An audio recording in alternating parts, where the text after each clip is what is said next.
Hello there! This is LEGO Dynasty, and today I'm bringing you guys my review of the LEGO Star Wars Paz Vizsla and Moff Gideon battle. It is set number 75386, comes with 289 pieces, and is rated ages 7 and up. Now this set retails in the United States for $39.99 and in Canada for $49.99. Now without further ado, let's kick off this review, starting with the box. Take a look at the box. You have the nice sort of orangish gold strip to symbolize that this is, of course, a Mandalorian set, specifically from the Mandalorian Season 3, during the battle sort of to retake Mandalore, with the Mandalorian clans attacking Moff Gideon in his secret installation.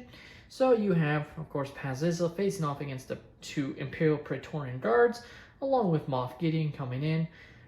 So looks pretty cool. You have the sort of nice cave system of Mandalore shown on the back there. You have Grogu and Din Djarin on the front as well. Flipping the set around, you can see the set from the other angle, including showing our character of Moff Gideon without his helmet here, and just some of the other play functionalities of the set that are included there. Top of the box has the very awesome Moff Gideon minifigure here. Take a look at the rendered image of the manual here real quick. Again, just don't feel the rendered images look that great compared to what we are used to get in the past. But at the end of the day, it doesn't take away anything from the building experience. Back of the manual actually shows a couple of interesting things, mainly the fact that this set is meant to be combined with the other battle pack to sort of expand play, and I'll show that off in a moment here. But overall, still, you could technically collect a bunch of these other battle packs and connect it on both sides, etc. And you also have advertising of the other June 1st releases that released alongside this set, mainly being, of course, the actual Paz Vizsla and Moff Gideon battle, as this is just sort of a repurposed image that would be placed in a bunch of different manuals. You also have Luke Skywalker's X-Wing mech, the aforementioned battle pack, and Captain Rex Y-Wing microfighter. Take a look at the extra pieces I was left with, and as you can see, again, a nice mixture of pieces here. You got some nice studs, some nice translucent pieces here, another piece of a stud shooter. So overall, nice collection of pieces that you get for free to add to your collection.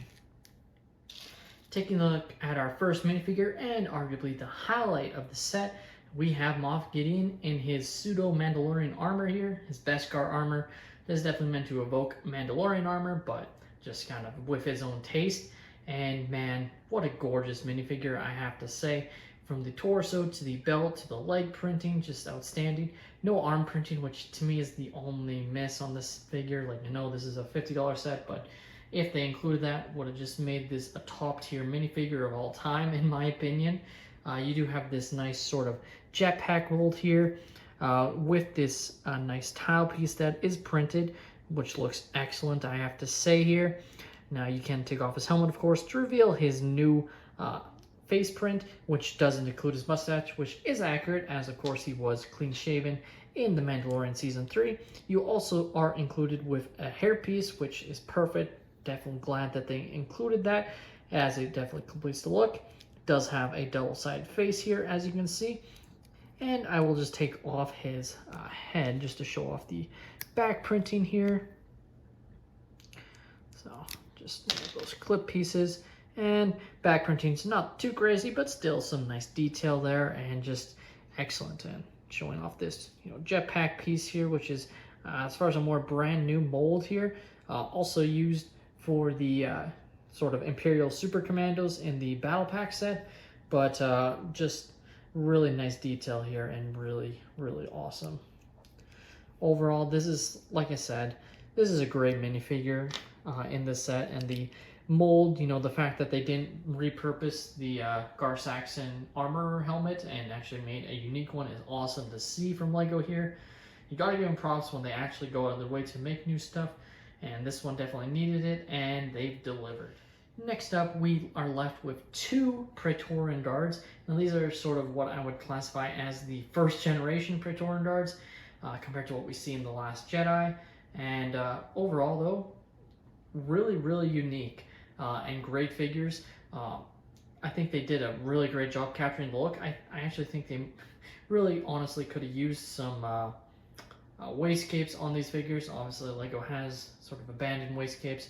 Hopefully they bring them back after the pseudo backlash we've seen in the community, but I guess we'll have to see, because I really feel like that's the one thing missing on these figures. The red printing really pops and just looks excellent here. Really looks nice. Again, no arm printing, but I would have been fine with no arm printing on this one if we had arm printing on the Paz Vizsla.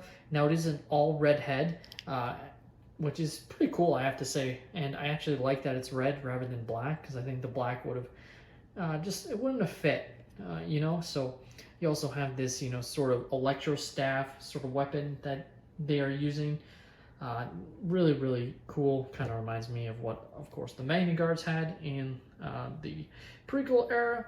So definitely very nice. Now, the other minifigure is exactly the same in all aspects, just has a slightly different weapon, as you can see here. And really, there's only one negative with these figures, and that's the fact that there's only 2 of them. And this is how LEGO decided to be sneaky.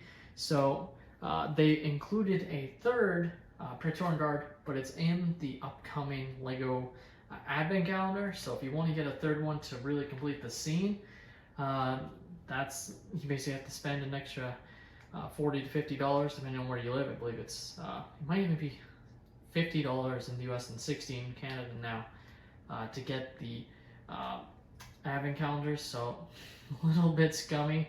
I guess it makes sense, but probably is one of the main negatives of a set like this, especially since this set really is for the minifigures included. And really, to me, if they included all 3 Praetorian Guards, would have made the set way more desirable and way better. But at least they gave us 2 rather than just giving us 1. So I guess we got a little bit, but it just sucks because it's literally just needed 1 more and it would have been the perfect lineup here. And our last minifigure is Paz Vizsla, and this is a slightly updated version compared to what we got in the Mandalorian Forge. So if you got that figure, you don't have to worry, especially for investment purposes. Technically, this is a different version, so the other one, while it probably went down a little bit, probably is going to do fine in the long run. But if you weren't able to get that set, which was a fun little minifigure, get cool minifigure set, then I think this is a great thing. I'm actually pretty happy that they didn't keep Paz Vizsla exclusive, but I know some people might have been happy, and I just think this is a great minifigure though. And obviously, with what happened to Paz Vizsla in Season 3, pretty unlikely to get another one of these characters, so nice that they went out of their way to give us this figure. And really excellent printing here with the Death Watch logo on the side there, and just excellent. One disappointment, not giving us a face print here. I really think they should have gave a bearded head to represent him being, portrayed by Jon Favreau. I know in Season 3 he was portrayed by a different actor compared to in Season 1, but technically, based on the Hasbro figure, it is Jon Favreau's likeness that is meant to be the character. So at the end of the day, it would have been nice if they had a face print that sort of matched Jon Favreau's likeness there, especially since this set released long after we got the Hasbro Special Edition Jon Favreau figure that had, Jon Favreau's face as Paz Vizsla. So definitely LEGO could have included it, but they went with just a black head here. And yeah. Now taking off the armor plate, the shoulder pads essentially reveals some great printing underneath on both sides here. Really awesome. You also have this really nice brick belt, what I would describe as a minigun. I think it looks excellent and is really, really awesome to see. And gives us a chance to look at the sort of armor plate on its own, which again, just excellent printing detail there. Just looks absolutely outstanding. Like, again, this is a great set for its minifigures, and like I think all 4 are great figures with, just some minor nitpicks. Not getting waist capes for the Praetorian Guards, not getting a third Praetorian Guard, and not getting arm printing on specifically Moff Gideon, because I think he really could have been an amazing figure with arm printing. Now, after how positive I was on the minifigures, time to talk about the actual build. And overall, this is, this build leaves a lot to be desired. And for me, it comes down to just it being so small. Like, I think, at 289 pieces, really feels like they could have, beefed the set up an extra, 50 to 75 pieces. Just gave it some more plates, specifically on the back here, just so you had more place to place your minifigures, and kept the set at the same price, because again, price per piece isn't end all be all, but with 4 minifigures, and again, I specifically look at when there's larger pieces, and really the only large pieces included are these rock pieces, which are definitely nice. Don't get me wrong, and you get 2 of them, but that to me isn't justification enough to charge what I think is about $10 too much for this set. I really feel like this is a set that, while I think the minifigures are incredible, it is one to wait for it to go on sale. And it's just because of the build is just very lackluster. While it has some saving graces, like there's some nice part usage here, and it does, to me, really does capture the overall look of the scene quite well. It just is so small, and while it has some unplayable features, mainly the ability to drop this sort of security door when Paz Vizsla has his final stand, and to do that, you literally just pop this up and it drops down, which you don't have the other figures to, have them watch on the other side as Paz Vizsla fights the death, essentially, which again, slight spoilers for Mandalorian Season 3, but considering it has been out for, I think, a year at this point, so I think spoilers are fair game. And again, talking about, the lack of parts, like, there's not a lot of room, like, you have to place them off of the plates, and that's when I think there's an issue, like when they want to reenact these scenes, but you have to place your minifigures off these plates. I think it really affects the look of the set. It prevents it from being displayable, despite this really being more of a display model in my mind. Even though it's not a diorama, this is, for all intents and purposes, realistically very much a display model. And yeah, you have some other play functionalities like the stud shooters, which again, pretty general. You just press it down and then they will shoot off, and that's on both sides. They give you a couple extra studs to refill these, which is always nice. But then you place it back in and you're good to fire it off again. There is a nice space here for you to place your character to, basically control the cannon. But in the end, that's kind of it. Now, showing this door feature again, how you lock it in place, very easy to do overall. You literally just lift it up and then it's good, and it's it's very stable. Like, it's not gonna fall on you, but it's also not like perfect, because you can sort of see it's leaning on the one side there, and that's no matter what. It will be somewhat visible, but that's why I find it might just be best to leave it always down when you're displaying it or having it on your shelves, etc. I just think it looks a little bit better.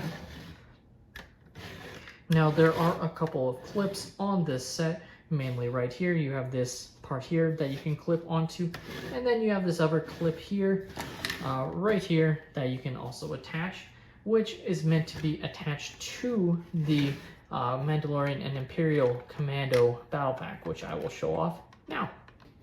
Here we have the Imperial and Mandalorian battle pack that came out alongside the set that is meant to be sort of attached. So on this battle pack, you have the same clip here, and then you also have a similar gray clip here. So basically, what you're meant to do is basically attach in either spot. So right here, you have it clipped in, which is pretty nice, as you can see, and you can actually swing it a little bit, like you don't have full maneuverability, but you can maneuver it a little bit, as you can see there. The other option, due to the clip included, is you can flip it around and have it attached here. So technically you could get multiple of these battle packs, which generally that's what people will do, is they'll get at least a couple, and then you can combine these en masse. And the fact that they made it so you can combine it multiple times is pretty smart from LEGO, and it's actually something that I've complained about in the past, having these sets be somewhat connected but not able to be attached to each other. And I think this does enhance the set overall, and overall these sets, because on their own I think these builds are pretty boring, but when put together it really does look kind of cool. But of course, again, this is something separate you have to buy for an additional 20 US and 24 or 25 Canadian dollars. If I was rating this set on the minifigures alone, this is easily an 8.5, maybe even a 9 out of 10. And that's even with them, you know, not including the third Petoran Guard minifigure, which I think really at its price point should have been included at this point. But the fact that it's such a small build and on its own really isn't that cool looking.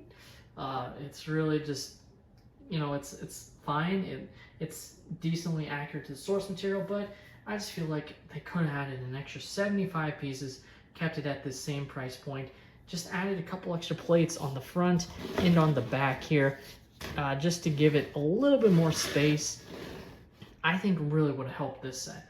On its own, I think this is a set to wait for, to go on sale, because I do think this is a good set to get for the minifigures alone, but I wouldn't pay full price for it. It's just not a really great standalone set, but if you manage to get it with a couple of the, you know, Mandalorian and Ambush on Mandalore battle packs, these sets in particular, and combine it with it, yeah, that's good, but some people might have to pick and choose, and if you have to pick and choose, you know, which one are you going to get? I would choose this one just because I think all 4 minifigures are that good, but again, I would wait for it to go on sale when you get it a little bit closer to a better value than what it's currently priced at. With that being said, that's all my opinion. Let me know your thoughts on the LEGO Star Wars Paz Vizsla and Moff Gideon battle set. Have you guys picked up the set, or are you planning to? What are your thoughts on the overall build? Please leave a like and subscribe if you have enjoyed, and have a great day, everyone.